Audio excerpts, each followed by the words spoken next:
বন্ধুরা, ভুল মানুষ মাত্রই হয়। আমরা সকলেই একটু আধটু ভুল করে থাকি, কিন্তু যদি কোনো নিউক্লিয়ার রিঅ্যাক্টরের সামনে ভুল হয়ে যায় বা এরকমই ভয়ঙ্কর আরও কিছু ঘটে, তাহলে কি হবে? হ্যাঁ বন্ধুরা, কিছু ভুল সত্যিই দুর্মূল্য। আর আজ আমরা আমাদের এই ভিডিওতে এরকমই কিছু মারাত্মক ভুলের কথা আপনাদের জানাবো। তাহলে চলুন বন্ধুরা, দেখে নেওয়া যাক আজকের ভিডিওটি। New SNCF trends. আমরা সকলেই কোনো না কোনো জায়গায় ইনভেস্টমেন্ট করে থাকি, তাই না? কিন্তু অসফল ইনভেস্টমেন্টের কথা আপনি কি কখনো শুনেছেন? ফ্রেঞ্চ ন্যাশনাল রেলওয়ে কোম্পানি, যা কিনা এসএনসিএফ নামে পরিচিত, এই অসফল ইনভেস্টমেন্টের শীর্ষস্থানে রয়েছে। 2014 সালে এই কোম্পানিটি রেলওয়ে অপারেটর নেটওয়ার্ক আরএফএফ এর সাথে মিলে 341টি প্যাসেঞ্জার ট্রেন কেনে। এর জন্য মোট খরচের পরিমাণ ছিল $17.5 বিলিয়ন। তারা বিভিন্ন ভালো দিক ভেবেই এই কাজে নেমেছিলেন।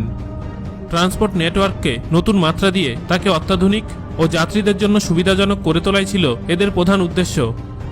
2016 সালে এই নতুন ট্রেনগুলি কাজ শুরু করে, কিন্তু ক্যালকুলেশনের প্রতি পর্যাপ্ত মনোযোগ না দেওয়ায় তাদের সমস্যার সম্মুখীন হতে হয়। ফ্রান্সের রেলওয়ে স্টেশন প্ল্যাটফর্মগুলির তুলনায় এই সমস্ত ট্রেনগুলি ছিল অনেক বেশি চওড়া, সঠিকভাবে বলতে গেলে প্রায় 20 সেন্টিমিটার বেশি চওড়া। তাই 1300 প্ল্যাটফর্মকে নতুনভাবে বানাতে এসএনসিএফ আরও $60 মিলিয়ন খরচ করতে বাধ্য হয়। কিন্তু এটা কিভাবে সম্ভব হলো? আরএফএফ এর মুখপাত্র জানিয়েছেন যে ভুল ত্রুটিগুলো অনেক দেরিতে নজরে আসে, সো এত বড় ভুলের মাসুল তাদের গুনতে হয়েছিল। বাল্টিকেস। বড় বড় জাহাজগুলো সাধারণত বড় মাপের মালপত্র সরবরাহ করার জন্য ব্যবহৃত হয়, যেমন সমুদ্রের উপর দিয়ে গাড়ি বহন করে নিয়ে যাওয়ার জন্য। বাল্টিকেস এরকমই একটি কার ট্রান্সপোর্টার। 2007 সালের 11 জুলাই পোল্যান্ডের শিপইয়ার্ডে এক কোম্পানি এটি তৈরির কাজ শেষ করে। এই ভেসেলটি বাহামা সমুদ্রে ঘুরে বেড়াতো এবং নিশ্চিতভাবে আজও গাড়ি সরবরাহের কাজ করত, যদি 2012 সালের 5 ডিসেম্বর স্থানীয় সময় অনুযায়ী সন্ধ্যে 7:15 নাগাদ ভেসেলটি একটি মারাত্মক দুর্ঘটনার সম্মুখীন না হতো। সেদিন বাল্টিকেসে 1417খানা গাড়ি মজুদ ছিল, যার মধ্যে বেশিরভাগটাই জাপানের মিৎসুবিশি এবং থাইল্যান্ডস। রটারদামের দক্ষিণে ডাচ উপকূল থেকে মাত্র 40 থেকে 50 কিলোমিটার দূরত্বে করভাত জে নামের একটি কন্টেনার শিপের সাথে বাল্টিকেসের ধাক্কা লাগে, ফলে বাল্টিকেসে ছিদ্র হয়ে যায়। কিছুক্ষণের মধ্যেই ভেসেলটি কাত হয়ে গিয়ে খুব তাড়াতাড়ি ডুবে যায়। কিন্তু ওই সময়ে কন্টেনার শিপটি দিব্যি ভেসে থাকে এবং ডুবন্ত ভেসেল থেকে যাত্রীদের বাঁচানোর চেষ্টা করে। স্বাভাবিকভাবেই গাড়িগুলোকে বাঁচানো সম্ভব ছিল না, তাই জাহাজটির সাথে ওই 1417টি নতুন গাড়ি ডুবে যায়। যদিও পরে বাল্টিকেস ও গাড়িগুলোকে সমুদ্রের তীরে আনা হয়, কিন্তু ততক্ষণে সমুদ্রের নোনা জল তার কাজ সম্পূর্ণ করেছে। তাই ওই দুর্মূল্য ভেসেল আর গাড়িগুলো শেষ পর্যন্ত জঞ্জালে পরিণত হয়। Walkie talkie. লন্ডনে যখন ওয়াকি টকি নামের স্কাই স্ক্র্যাপারটি তৈরি হয়, তখন অন্যান্য উঁচু বিল্ডিংগুলির মধ্যে অস্বাভাবিক মিরর ডিজাইনের জন্য এটি বেশ নজর কেড়েছিল এবং এর আকৃতিও একটি ওয়াকি টকির সঙ্গে সাদৃশ্যযুক্ত। কিন্তু শীঘ্রই মানুষ বুঝতে পারে যে বিল্ডিংটির দক্ষিণ দিকটা প্রচণ্ডভাবে সূর্যরশ্মিকে প্রতিফলিত করে, ফলে আশেপাশের দীর্ঘ 30 মিটার এলাকা প্রচণ্ড উত্তপ্ত হতে থাকত, যেখানে উষ্ণতা প্রায় 70 ডিগ্রি সেলসিয়াস পর্যন্ত পৌঁছে যেত। বাতাস কোনোভাবেই এই চরম উষ্ণতার মধ্যে পৌঁছাতে পারত না। এটি আরও দৃষ্টি আকর্ষণ করেছিল যখন এক ব্যক্তি ওয়াকি টকির দক্ষিণ দিকে তার সাথে জাগুয়ার গাড়িটি পার্ক করে রেখেছিলেন। সেই ভদ্রলোক যখন ফিরে আসেন, তখন তিনি দেখেন যে তার গাড়িটি গলে যাচ্ছে। কি আশ্চর্যজনক ব্যাপার, তাই না? যদি ওই গাড়িটি একমাত্র শিকার নয়, রাস্তার উপরে থাকা যে কোনো বস্তুকেই স্কাই স্ক্র্যাপারটি গলিয়ে দেওয়ার ক্ষমতা রাখত, যেমন গাড়ি, সাইকেল, আসবাবপত্র, এমনকি রাস্তার একপাশের একটি ক্যাফে পর্যন্ত এই ঘটনার শিকার হয়।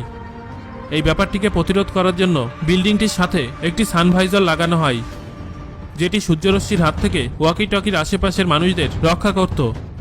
কিন্তু আশ্চর্যের ব্যাপার এই যে এই দুর্মূল্য বিল্ডিং, যার মূল্য $260 মিলিয়ন, এর নির্মাতারা একবারও ভাবেননি যে এটি একটি বিপর্যয়ে পরিণত হবে। Havell mirror. বন্ধুরা, মনে করুন আপনারা একটি বিশাল স্পেস অবজারভেটরি তৈরি করেছেন। এর পিছনে বহু সময় আর অর্থও ব্যয় করেছেন। এবার দীর্ঘদিনের অপেক্ষা শেষে অবজারভেটরিটি লঞ্চ করতে চলেছে। আনন্দ হওয়াটাই স্বাভাবিক। অরবিটার অর্থাৎ কক্ষপথে টেলিস্কোপ রাখা সম্ভব হয়েছে, ফলে দূর দূরান্তে থাকা ছায়াপথগুলিকে অবশেষে ভালোভাবে দেখা যাচ্ছে। কত সুন্দর ছবি তোলা যাবে। এবং তার সঙ্গে নতুন গবেষণার জন্য মানুষ নতুন তথ্যের যোগান পাবে। আর সম্ভবত এগুলোই হাবেল টেলিস্কোপের নির্মাতারা ভেবেছিলেন। কিন্তু কাজ শুরুর প্রথম সপ্তাহে দেখা যায় ওই ডিভাইসের ছবিগুলির শার্পনেস ঠিক নেই এবং ঝাপসা। ছবিগুলোকে বিশ্লেষণ করার পর বিজ্ঞানীরা বুঝতে পারেন যে এই সমস্যার উৎস হল মূল আয়নাটির ভুল আকৃতি। কিন্তু মনে করা হতো যে এর থেকে সঠিকভাবে ক্যালকুলেটেড মিরর বা আয়না তৈরি হয়নি। আসলে আয়নাটিকে অত্যন্ত বেশি সমতলাকার দেওয়া হয়। যদিও প্রান্তে পার্থক্য ছিল মাত্র 2 মাইক্রোমিটার, কিন্তু মহাকাশ গবেষণা ভীষণ জটিল একটি ব্যাপার। ফলে এটা একটা বড় সমস্যা হয়ে দাঁড়ায়। পৃথিবীতে আবার হাবেলকে ফেরত পাঠানো ছিল ভীষণ খরচ সাপেক্ষ এবং সময় সাপেক্ষ, আর মিররটিকে বদলানোর চিন্তা একেবারেই অবাস্তব। তাই বিজ্ঞানীরা একেবারে নতুন একজোড়া টেলিস্কোপের কাজ আবিষ্কার করলেন। আলাদা অভিযানের মাধ্যমে এগুলিকে আলাদা করা হয় এবং তারপর ইনস্টল করা হয়। এটা স্পেস এক্সপ্লোরেশনের সমস্ত জটিল অপারেশনগুলির মধ্যে একটি। Piper alpha explosion. 1975 সালে পাইপার আলফা অয়েল রিগ নির্মিত হয়েছিল এবং পরে গ্যাস উৎপাদনের জন্য পুনরায় এটাকে বানানো হয়। 1988 সালের 6 জুলাই এই সংস্থার কর্মচারীদের অযৌক্তিক কাজকর্ম এবং গ্যাস লিকেজের জন্য এই শিল্পের ইতিহাসে এক বিশাল বিপর্যয় ঘটে।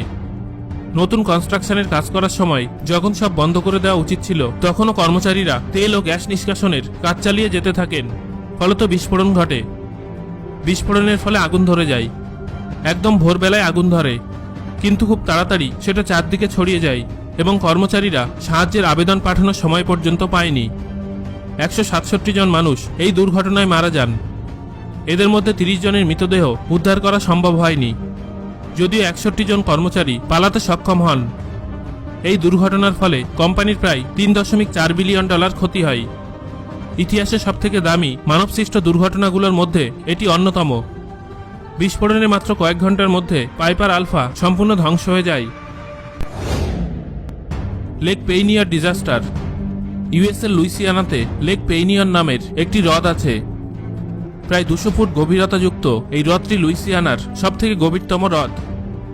স্থানীয় মানুষদের সাঁতার কাটা বা ছুটি উপভোগ করার জন্য হ্রদটির 10 ফুট গভীর সুস্বাদু জলের অংশটি ভীষণই বিখ্যাত ছিল। কিন্তু 1980 সালের 20 নভেম্বর এক অস্বাভাবিক মানবসৃষ্ট বিপর্যয় হ্রদটির চালচিত্র একেবারে বদলে দেয়।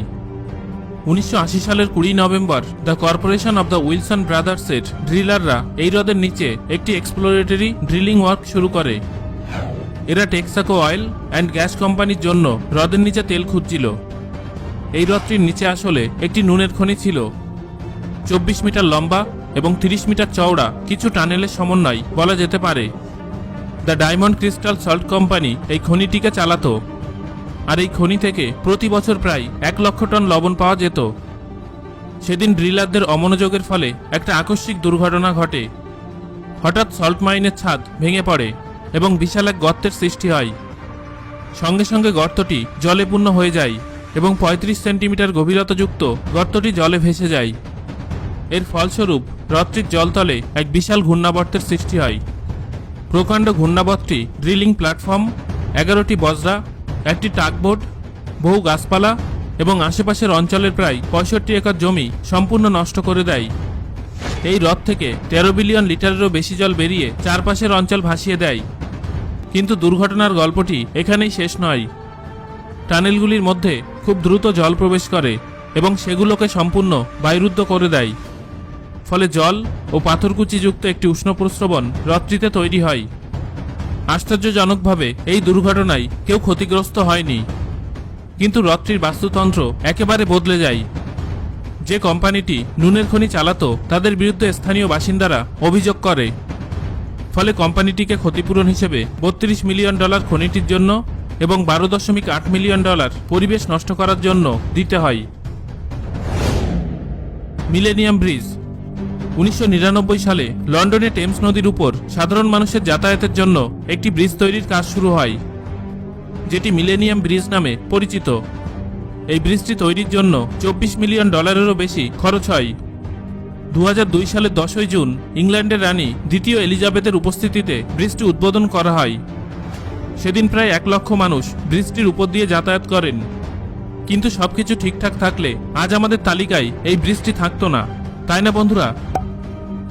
যখন আনন্দিত লন্ডনবাসী এবং অতিথিরা ব্রিজটির উপর চলাচল শুরু করেন, তখন দেখা যায় যে আর্কিটেক্টরা যেমন ভাবছিলেন ব্রিজটির কনস্ট্রাকশন অতটা শক্তপোক্ত হয়নি। মানুষের পায়ের অনুসরণে ব্রিজটি এদিক ওদিক দুলতে শুরু করে এবং সেটা শুধু অনুভূত হয় তাই নয়, দেখা পর্যন্ত যায়। ফলে অধিকর্তারা এর সহজ সমাধান হিসেবে ওই ব্রিজে চলাফেরা করার জন্য নির্দিষ্ট লিমিট স্থির করেন। কিন্তু এর ফলে প্রবেশপথে লম্বা লাইন তৈরি হয়। এরপর রিকনস্ট্রাকশনের জন্য ব্রিজটি বন্ধ রাখা হয়।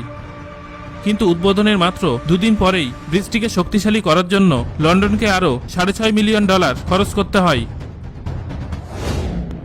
সো বন্ধুরা, আজ আমরা আপনাদের সারা বিশ্বের ঐতিহাসিক কিছু ভুল তথা ক্ষতির কথা জানালাম। এর মধ্যে কোনটি আপনাকে সবথেকে বেশি অবাক করলো কমেন্ট করে আমাকে জানান। আর ভিডিওটি ভালো লাগলে একটা লাইক করুন এবং বন্ধুদের সাথে শেয়ার করুন। পরবর্তীতে এরকম তথ্যবহুল ভিডিও পেতে চ্যানেলটি সাবস্ক্রাইব করুন এবং পাশে আসা বেল আইকনটি প্রেস করুন।